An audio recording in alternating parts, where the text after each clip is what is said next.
పుష్ప 1 చేసేటప్పుడు నాకు మైండ్లో ఒక్కటే ఉండిపోయింది. అసలు పుష్ప 2 పర్ఫార్మెన్స్ ఇస్తే అదిరిపోవాలి అని.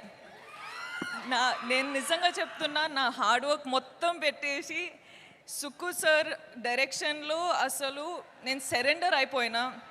బన్నీ సార్తో నేను అసలు బన్నీ సార్ ఫుల్గా ట్రస్ట్ చేసి ఫుల్ సరెండర్ అయిపోయినా.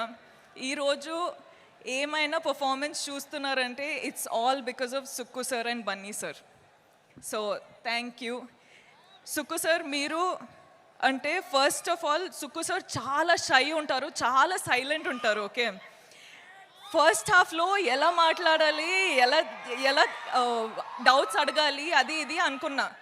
కానీ పుష్ప 2 అయ్యేటప్పుడు ఎంత కంఫర్టబుల్ అయిపోయినా అంటే అసలు ఏం డౌట్స్ లేకుండా కూడా వెళ్ళి కూర్చొని మాట్లాడడమే.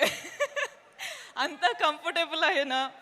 సో నాకేంటంటే సార్తో ఎంత కంఫర్టబుల్ ఉందంటే అసలు సార్ ఒక్కసారి ఇంకొకసారి ఒక ఆపర్చునిటీ దొరికితే అసలు కుమ్మేస్తా అని ప్లాన్ చేసేసిన. సో అదొకటే అండి. సుక్కు సార్ అంటే నాకు sir, you are the best.